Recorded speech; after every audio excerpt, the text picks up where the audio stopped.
こんにちは、テリーです。こんばんは、ゆっくりです。ご視聴ありがとうございます。ありがとね。さて前回は、ウィザースケルトンの頭集め会でした。あっさりでした。で、どうするの？いつでもウィザー召喚できるようになったけど。正直数日間悩みましたが、前作のウィザー戦闘シーンを試しに見返してみたら、妙案を思いつきました。ということは、干からびに行くと決めたのね。まあなんとかなるでしょう。さて早速出発準備に取り掛かってますが、ポーション格納用のチェスト増設が必要となりました。不要物を今増設したチェストに移してしまいます。で、荷物整理中に即時回復ポーションを量産しておきます。さてあと、ウィザー戦に備えて武器防具を修繕しておきます。まだ耐久残ってるじゃないの。どれだけダメージ受けるかわからないですから、ついでに耐久力3をつけるだけつけてしまいます。さて20分ほどで、15個の即時回復2のスプラッシュポーションが揃いました。どれだけ苦戦するつもりなのよ。作戦がうまくいかなかったら一旦撤退して再戦するじゃないですか。2回戦用のも作っておいた次第です。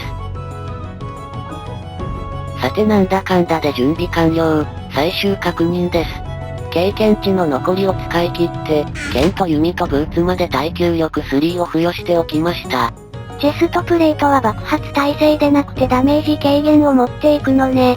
調べた限り、その方が良さげみたいなんです。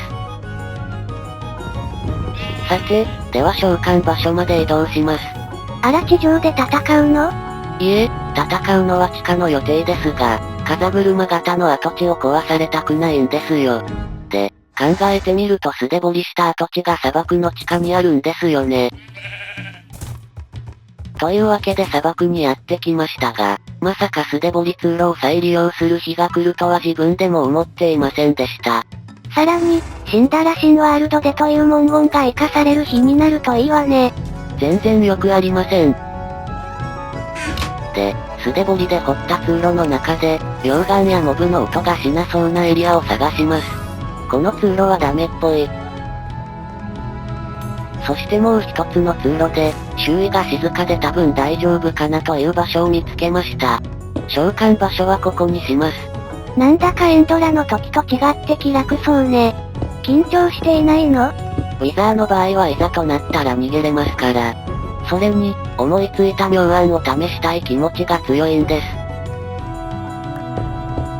で、思いついた妙案というのは、通路の天井をえぐることなんです。前作の高さ縛りでウィザーと戦った時、ウィザーが石を削りながら上昇してしまったんですよね。天井の石が邪魔して弓の車線が通らなくなって、安全地帯の通路からおびき出されてしまったんです。つまりは通路の天井をあらかじめ開けておけば、安全地帯の通路から弓で撃てる、という話ね。大した工夫じゃないのね。前作と似たパターンで、作業が簡単なのが魅力なんです。無限の弓矢よし、では早速召喚します。それにしても、いざ召喚となるともっと緊張するかと思いましたが、そこそこ冷静です。気分的にはゴーサインです。逃げろー。これでウィザー戦は通算4回目だったわね。その全てが横穴方式での戦闘です。普通に空飛んでるウィザーと戦ったことはありません。さてこれで、上位の金リンゴで5分の耐性効果を得たはずです。あれ？ウィザーの姿がお隠れになっているような。どうやら早くも作戦失敗したようね。いや、まだです。長距離射撃ができないだけで、近づいたら通路上からでも十分当たります。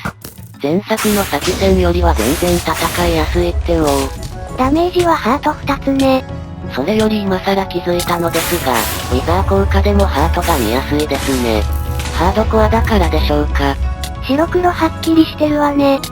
ひとまずダメージ量は大したことがないし、連続で食らう恐れもないし、安全にいけそうです。と、ウィザーがどんどん遠ざかってる。なんで近づいてきてくれないのでしょうか。テリーの息が臭いからじゃないの？金しか食べてないので臭いわけがないです。弓でノックバックしてブロックにはまってるのかな。ともかく通路からおびき出されたわね。想定外の苦戦です。石の影に隠れるとかちょっとウィザーにしては卑怯です。ならテリーがやっていたことは何なのよ。私は弓が下手だからいいんです。ウィザーは顔飛ばすの上手いから卑怯なんです。うわぁ完全に隠れた。きついです。行動パターンが変わったのかしら。どうしよう。ともかく暗くてよくわかりません。なんとか松明を、うおー怖いですが。もう、さらにリンゴ頬張って特攻します。上位の金リンゴは再生30秒維持できるので最大3分戦える。要するに結局いつものゴリ押しモードよね。消耗品の数なら負けていません。接近戦モード。ウルトラスーパー必殺超ゴリ押しアタックうおーやった。最後まで体力ゲージは危なげなかったわね。それにしても、随分ブロック壊された模様です。洞窟出来上がっちゃったわね。これだけの広さなら、下手して溶岩を掘り出されていてもおかしくなかったです。なんだかんだ運は悪くなかったようです。で、肝心のネザースターはどこに？吹っ飛んでいたりして。あ、なんだ確保済みでした。さて、ウィザーは洞窟を掘り当てていたようで、念のため様子を見に行ったらダイヤを見つけました。これはちょっと予期できなかったです。幸運3のツルハシは拠点に置いてきてしまいました。炭鉱夫にあるまじきミスね。最近炭鉱夫サボっていたのがあだとなりました。さて久々に開く実績画面を見てみると、無事にウィザーの2つが解除されています。これで、ハードコアでの全実績解除を目指す上で、リスク高めのものは突破したと言っていいでしょう。さて、リスポーン拠点の上空に戻ってきました。世界は平穏です。ようやく息抜きプレイに戻ってこれそうね。次の実績解除はレベル4のビーコンを狙おうと思います。もちろんビーコンピラミッドはダイヤのみにします。まあデフォルトよね。というわけで、ダイヤが1500個程度貯まるまでは息抜き生活に戻ります。ひょっとしたら気まぐれするかもしれませんが。さて現状を整理すると、ダイヤは761個となっています。一時は800個を超えていましたが、エンチャント装備や道具をもろもろ作ったので減ってしまいました。上位の金リンゴもエンドラ討伐前は9個あったのにね。ウィザーで微妙に稼いだ経験値でレギンスを合成してしまいます。チェストプレートは耐久力3付きの爆発耐性4をすでに持っているので、あとはヘルメットの合成さえ終われば装備全部が耐久力3のほぼ新品となります。コストの方は15でしたので、風車型の次の周回中には合成できるでしょう。さて、それでは久々に前線へ。もう再開するんだ。考えるまでもありません。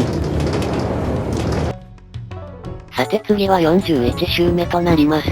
ガンガン掘っていきます。で、開始2分もしないうちに金鉱石が、と、ダイヤもありました。そして、幸運3のツルハシを忘れていたことに気づきました。何をやっているんだか。